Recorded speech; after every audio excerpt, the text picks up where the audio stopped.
Alper. Hoş bulduk Albert.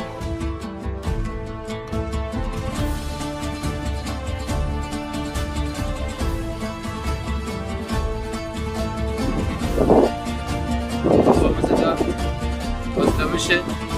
Kardeş. Ben de kardeş. Ben de kardeş.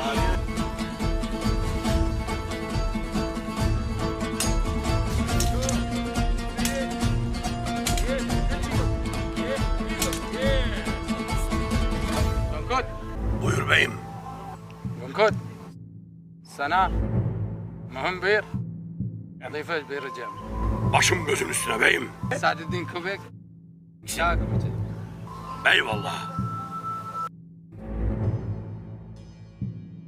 Demir Bekant. Buyur beyim.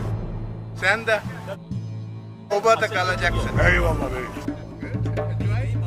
Beyim. Beyim. Günkü Alp'i Moğollar esir almış beyim. Neyiz?